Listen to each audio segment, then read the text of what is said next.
Hey guys, welcome back. So after about 2 months on and off, I have finally finished the building of the Multinuclear Albing. I hope you guys like it. I personally think this is a very good looking model kit, especially having the dragon that goes around the model figure or Albing. And the dragon definitely has elevated the overall look of the Albing model kit. So, as I have already shown you guys in my unboxing video, so this model is made by Multinuclear and the model is called Albing. I don't know if I pronounce it correctly, but correct me if I'm wrong. So this figure is just a snap fit figure similar to your usual Bandai model kit. It doesn't require any coloring as such. Definitely haven't done airbrush. I haven't done airbrush for a long while, so hopefully soon I'll get the opportunities to do airbrushing again. But for now, this Albing, it doesn't require any coloring, even though when you open up the user menu, on the very first page, it said painted version, but they might have airbrushed it because the color is slightly different, slightly lighter maybe, compared to the finished product. So mine is just simply cutting out the parts from the runners and then snap them together. And this is pretty much what you will get if you do get the model kit as well. And here, as I mentioned in my previous video, there are some die-cast parts for the inner body frame, and then you could build the full skeleton before laying the external armor on the Albing. So it is pretty cool. And there are also different type of weapons that you could attach to the body as well. And it also comes with its own stand, as you can see, and that is fully adjustable as well. And there are also 6 different set of hands, so it all depends on how you would like to pose the model figure, which is pretty cool. And it is also very articulated, so you can bend the knee and do our famous kneeling down pose as well. That's not an issue. The overall build is pretty straightforward. There are quite a large bunch of runners. So as you can see here, some of them you can see is set ×2. So those runners, you get 2 of them. So it's actually more than what you see here on the overall layout. And here are the alloy parts, or the die-cast parts, which is really cool. It does have some weight to it, and it definitely looked outstanding inside your display cabinet. So the overall build for the main body, or at least the figure, is pretty straightforward. You can either just use the nippers. I normally use 2. I use the Tamiya 123 to cut the parts out from the runner, and then I use the Steady MS108 to trim the parts, and then I use the glass file to get the smooth finishing on all the cut marks. So the body is, as I mentioned, fairly easy to build, pretty straightforward. You pretty much build the head, the torso, or the chest area, and then the 2 arms, and then the 2 legs, and you pretty much build some of the weapon, and then you join them all together, which is pretty cool.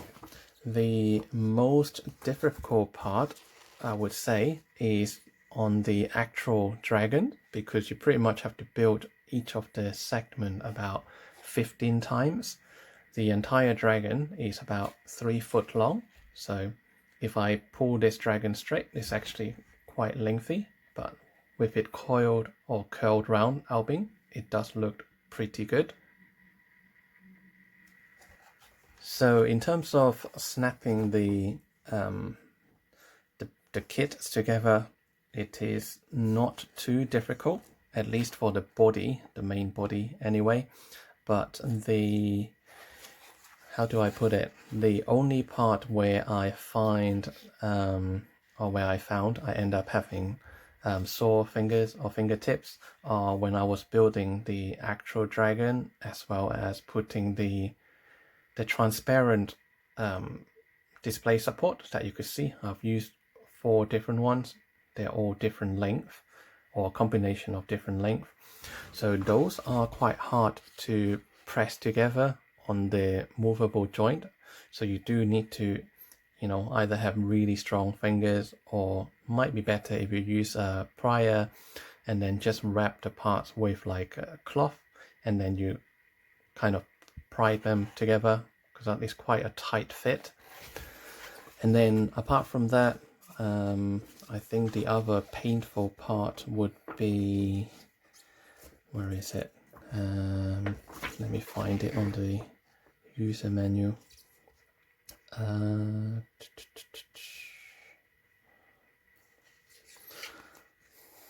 Can't quite remember exactly where, but there are definitely some parts that was difficult to put together. Here we go. So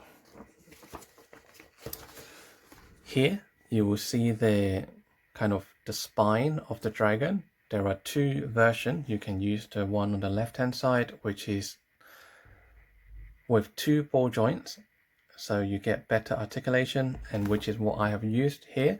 But the only downside is using the 2 ball joints combination. Some of them are a little bit loose. I won't say they will fall apart, especially if you're just building it for display and you don't play around with it. It is absolutely fine with the 2 ball joints, which is this one. Chapter 8 parts or steps 33, you can use that. Or if you're going to play around with the dragon, then I would recommend you to use chapter 8 steps 34 instead. So as you can see, this one is just a combination of 3 parts. There is no ball joints like this one. So, and also the stamps are a little bit deeper compared to parts F11, 3 and 4. So it does attach the overall spine, or the connections are a little bit tighter and more robust, excuse me. So if you're gonna play with the dragon or the figure, then use the longer combination. Otherwise, use the ball joints. I think they give you better articulation for sure. And for these parts, you pretty much have to assemble them 15 times, because the dragon is pretty long and there are 15 sessions altogether. So it is quite repetitive, but it is not difficult. I managed to finish the entire dragon, well, on the spine anyway. It took me about half the afternoon. But you know, if you're watching a movie or watching some TV drama, you can get them done pretty quickly, and it is not that boring, to be honest. And apart from that, I think I have followed the instruction guide pretty much right from the beginning all the way to the end, except for page 21. So this one is to show you the assembly of the bigger backpack, which I haven't built, because as you can see, all of these last page is to build the larger backpack in order for you to kind of put part of the dragon through the backpack. But I don't really like it. I like the dragon to be freestanding around Albing. And so what I've built is that part on the left instead of the right hand side part, which is a lot bulkier and also require more assembly. So this is entirely up to you whether you want to build the bigger backpack or just use the simple one. And that is the simpler combination, so it doesn't, it looks like it is carrying a school bag on the back. It's just my personal preference. So anyway, that's the user menu done. And then next, I want to show you some of the spare parts. Bear with me 1 second, guys. Right, so let's start with the weapon. So this one is just a bigger blade. You can swap this to this green pointy blade here, a single blade. You can have it as a sword if you like, but I prefer the slightly more pointy weapon. So I haven't even cut out this, but you know, it does look quite cool if you have this on. I might consider to change it from time to time, but for now I have left it on the runner, and you can see the quality is pretty good. It's quite transparent and it's quite bright as well. But one thing that you need to bear in mind is the green color runner, especially the blade. It is quite brittle, so make sure you don't accidentally chip the parts when you're cutting it out from the runner. It's better to cut it maybe 2 centimeters from the point where you have to cut, or where the parts end, and then just use the sharper nipper to trim it, and then use a file or glass file to get it as close as possible so that you don't damage the actual parts. And then here you have runner E2, which I haven't used. Focus, E2. So this is part of the bigger backpack that I haven't built. And runner F6 as well. This is part of the bigger backpack, and there are some ball joints for you to attach the dragon head as well as maybe the dragon tail on the back, but it looks a bit silly to have the dragon going through the backpack, so I haven't built this. And there are also some blue part on runner A4, so that's also form part of the backpack as well. And if you remember earlier, I mentioned about the spine or the ball joints on the dragon. If you don't want the double ball joints on the spine, you can use the longer stamp joint. So these are more robust in comparison, and there are 2 of them. So there's quite a lot of there are quite a lot of stamp joint that you could use to build the dragon if you are planning to play with the dragon a lot. So mine is just going to go straight into the display, so I have no interest in building this, and also it limited some of the articulation as well. So these are just spares.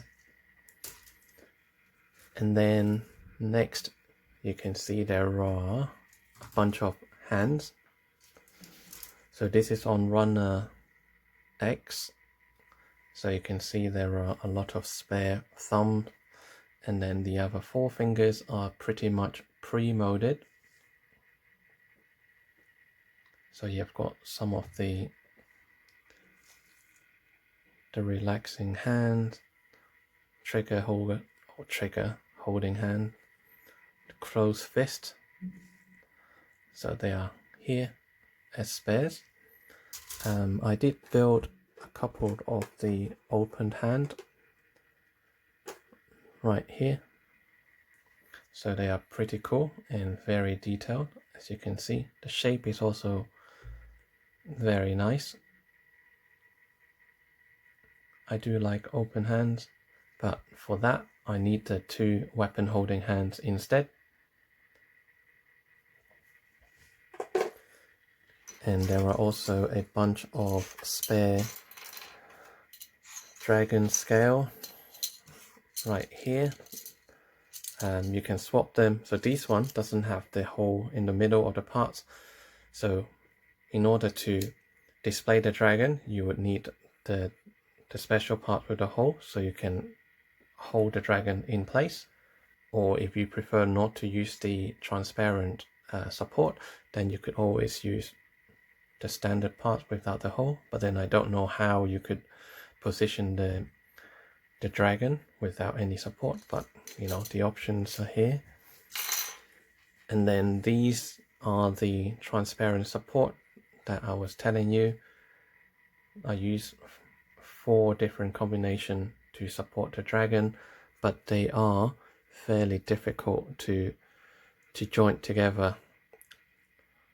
They are quite a tight fit, but at least you know with the tight joint, the hinge is not gonna wobble too much, so the dragon will stay in position quite nicely. This one, you can see I could fit it quite easily like that.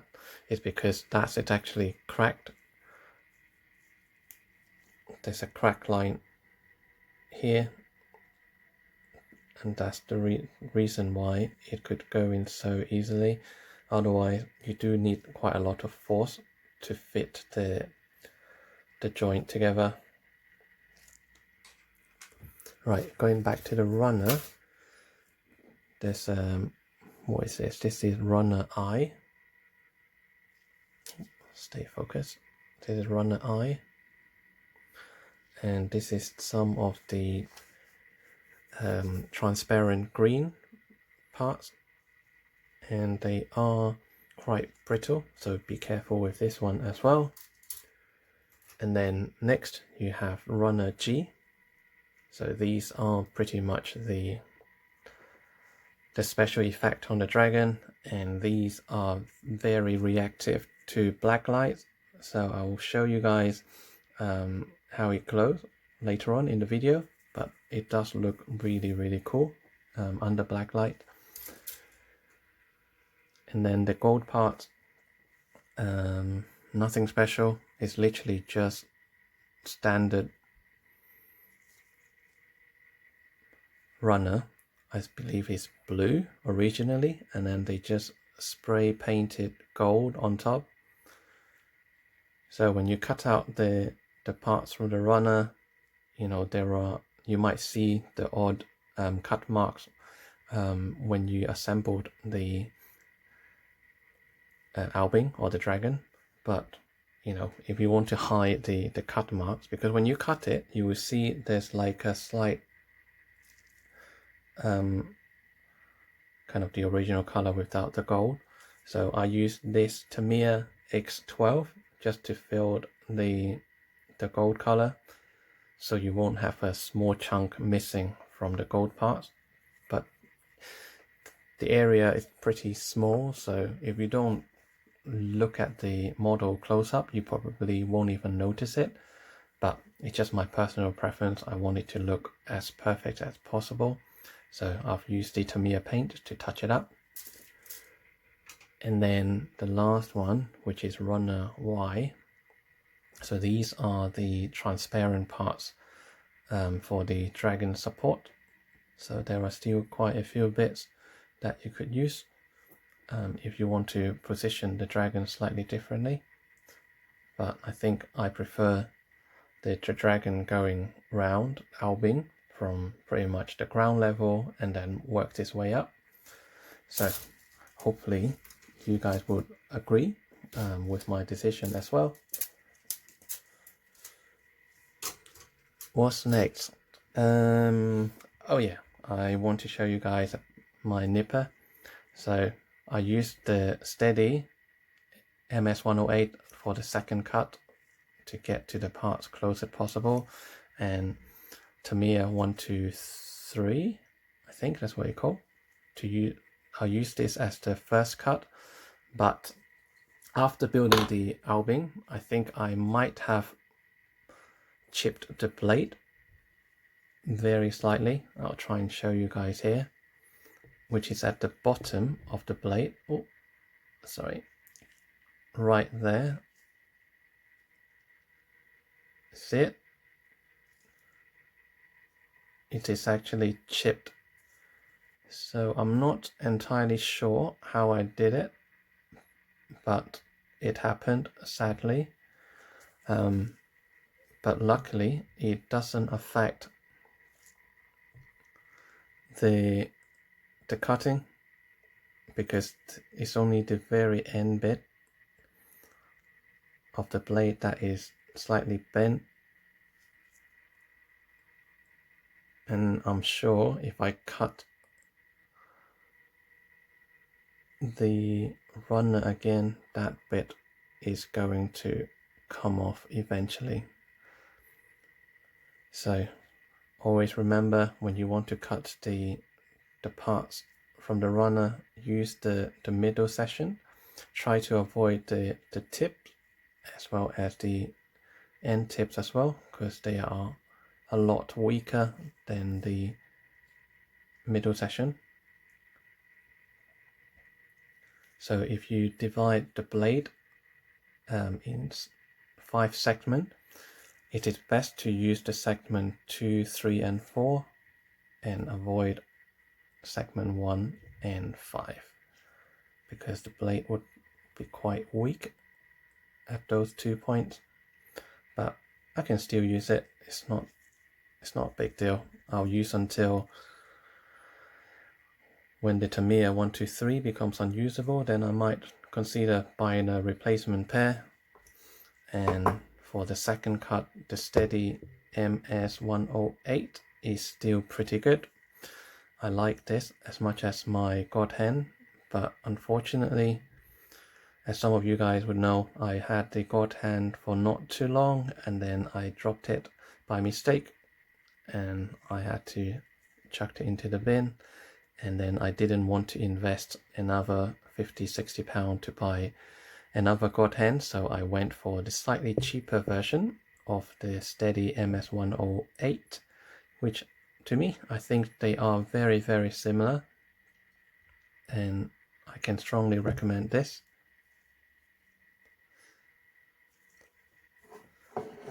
Okay, so what's next? I guess what I would do is to show you guys the Albing a little bit closer, so you can see the details a little bit better.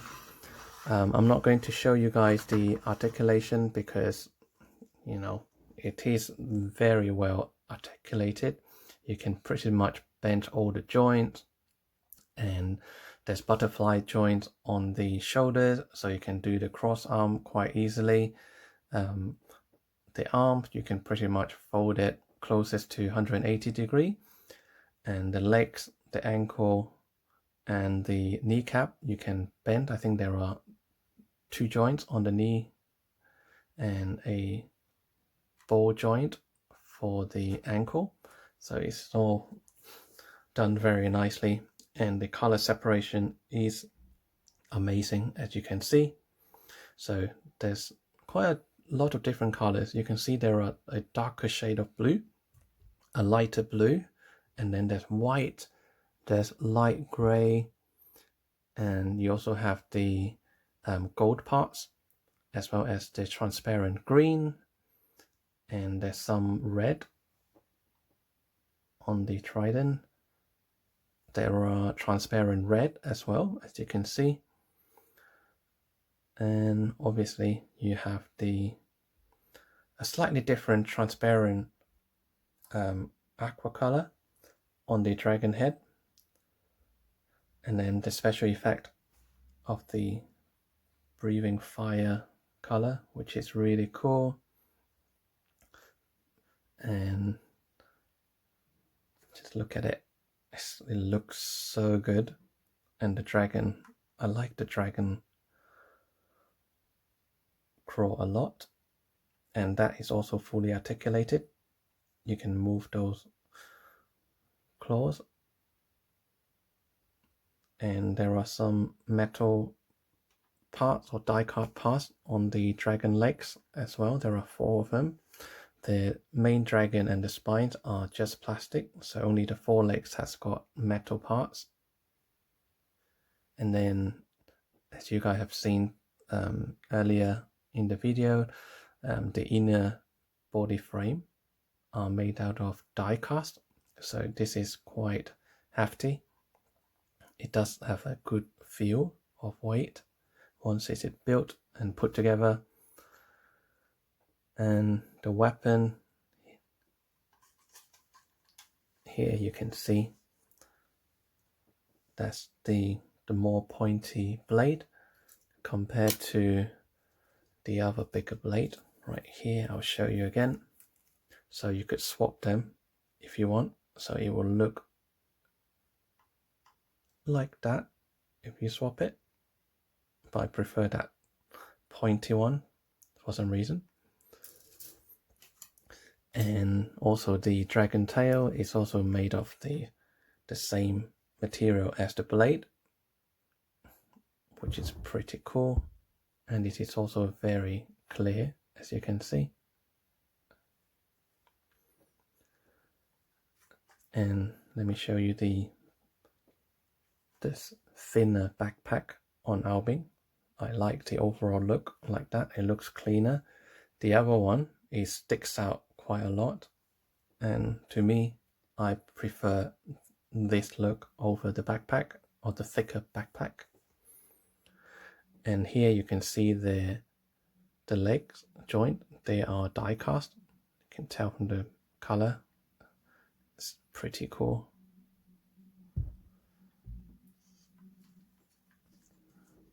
It is very, very nice, and I like that Motor Nuclear, they have also provided a display base as well. So here I have positioned it for the figure to stand on his feet. Obviously you could elevate the stand to make it airborne for better pose as well. I like the Albion standing on the ground with the dragon around him. I think this looks the best in my opinion. And just take a look at the head unit. It does look really, really good. And one thing I forgot to mention is this entire Albion model kit, there is not a single sticker. There is also no water transfer, so everything you see here is achieved by color separation parts, including the eyes of the Albion. That is not a sticker, that is pre-paint eye unit, which is very, very cool. And same as the dragon head, everything is color separation.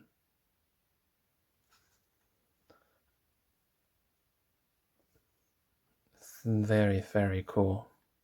I do like this a lot, and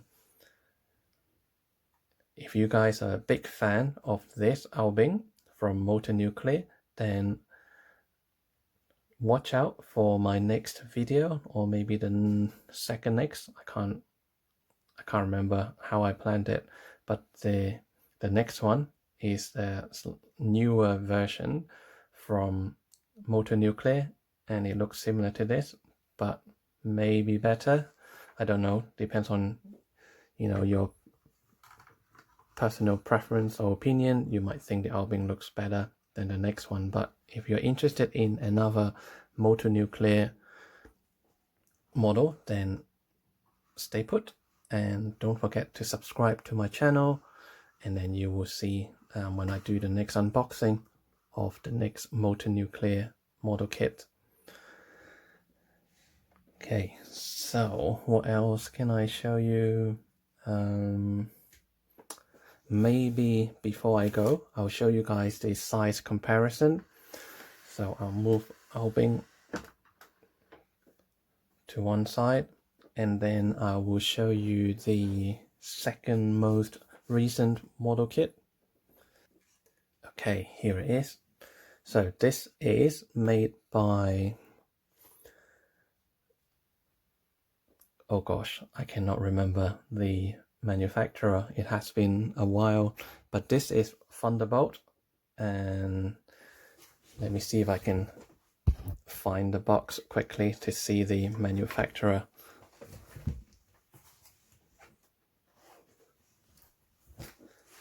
Sorry, I remember. So this is made by In-Era, and this is called the Thunderbolt. So you guys must have seen the build as well as the unboxing previously. So this is the size comparison. It does look like the Thunderbolt is a little bit bigger in comparison, but maybe just I'm not putting it on a flat surface. Hang on. Right, here we go. They are more or less the same size. It looks slightly bigger on the Thunderbolt because it is airborne, and also it has a lot of stuff going on as well. And as you can see, the post hasn't changed since my last video because that's how I left it in my cabinet, and it would look identical to what you guys saw in the previous video. And yeah, the size is pretty much the same. I like the look on both of them. They are very different. This one looked more Gundam-like, and I really liked the feet, and I also like the head conversion. The original Thunderbolt, it comes with a kind of bird beak and a unicorn head, and I bought the conversion kit to change it back to a more Gundam look-alike head. But I do like the color as well as the overall build. But the Owlbeing, I don't know. I think if it's just the robot or the figure alone, I would definitely prefer the Thunderbolt. But with the dragon, I think that gives a better overall look, and it is definitely more eye-catching because of the special effect part. And I think with a dragon, it's just so cool. One thing that I have to tell you, if I'm being honest, in terms of the build experience, I think I prefer the In-Era Plus Thunderbolt. The parts are easier to put together. I don't recall, having sore fingertips after building the Thunderbolt compared to the Owlbeing. The Owlbeing, maybe the parts, they just fit a lot tighter, so it's a little bit more painful to build Owlbeing, especially the dragon. Particularly when you have to build each of this segment like 15 times, which is quite time consuming, but I'm not complaining. The outcome is outstanding, as you can see. And likewise for the In-Era Plus Thunderbolt, it does have its own painful side. I think the hardest part for me is to apply those water transfer decals. It did take me quite a long time to put them on, perfectly. So that's the only downside of the Thunderbolt. It's painful to put on water slides, whereas the Owlbeing is painful to build the spine as well as putting the transparent stands. Those are very, very tight. But overall, they are both very amazing model kit.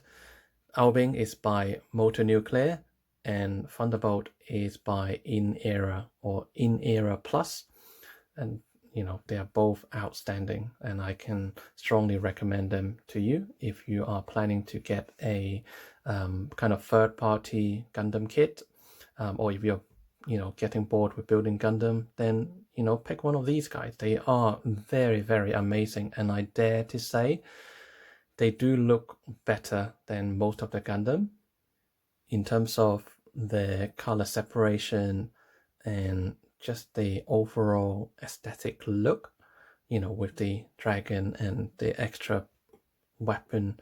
I think they do look slightly better to some of the Gundam kit that I have built previously.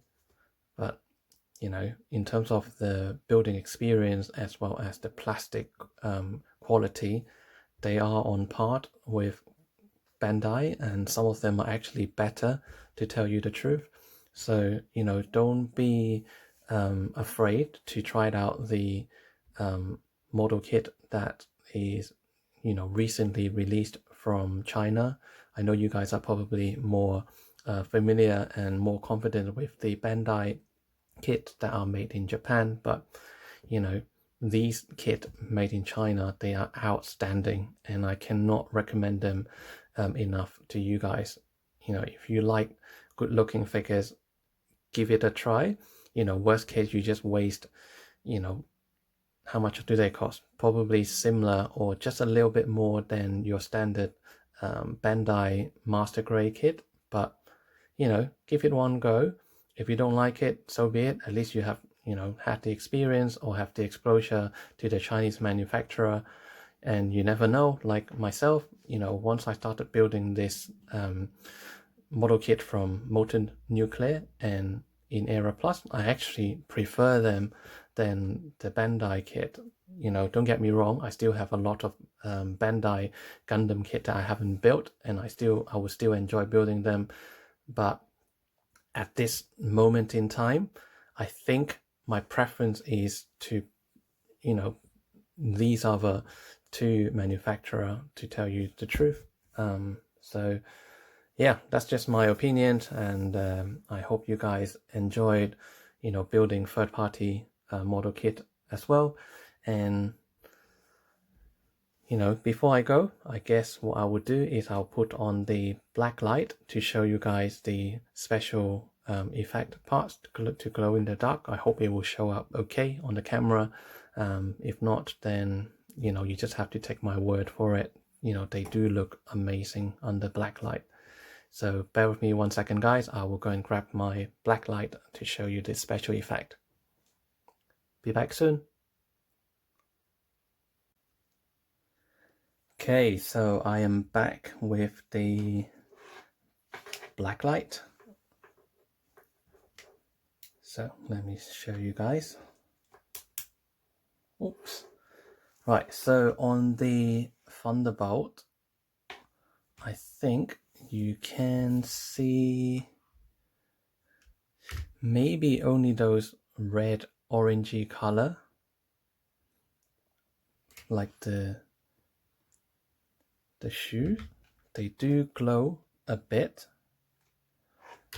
but compared to the Albing, so you can see the main body, it doesn't quite glow, but the special effect is really glowing.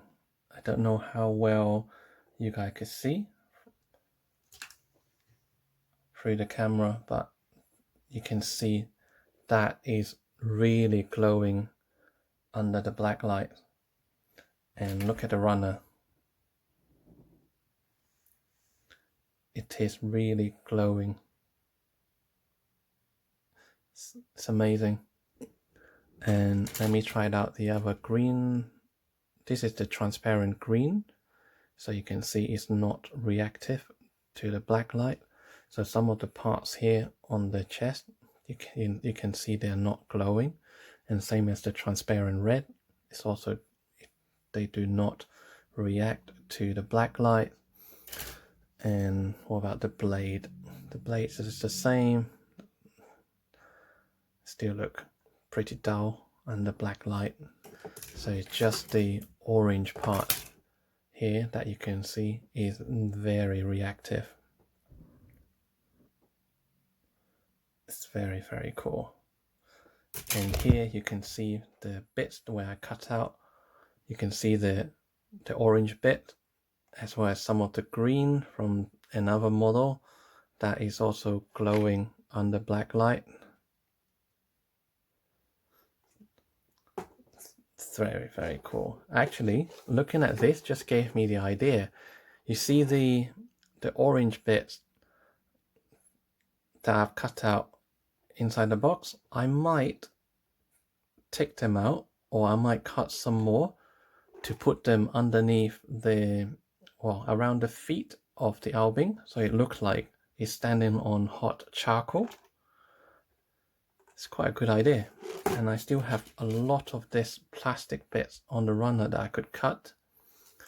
And I think to shine this whole thing underneath black light, it will look really cool. And it will look like Albing standing on lava or charcoal. I think that will look pretty good. So, okay. So that's what it looks like under black light. I'm going to turn it off now because it's getting warm. And let me just open the curtains again. Here we go, guys. Hope you guys enjoyed this very long video, but you know, I thought I would take the time to show you guys all the details as well as the special effect parts and the quick comparison with the, you know, also very amazing Inera Plus Thunderbolt that I've built prior to the Albing. So now I just look forward to the next build. I haven't decided which kit to build yet. I still have another 2 model kit that made by a Chinese manufacturer. So you know, just to remind you guys, this is made by Motor Nuclear, and this is made by Inera Plus. So I still have another 2 kit around the same size that I need to build on top of all the other Bandai Gundam kit that I have in my collection. So stay put and look out for my next video. It might be, you know, the 3rd one of these figures, or it might be going back to the Gundam kit. So you never know. Stay tuned and find out. Anyway, it was good to spend time with you guys, showing off the 2 latest model that I have in my collections. I hope you guys enjoyed it. Don't forget to give me a like if you liked this video, and I will see you guys in my next video. Bye for now, guys.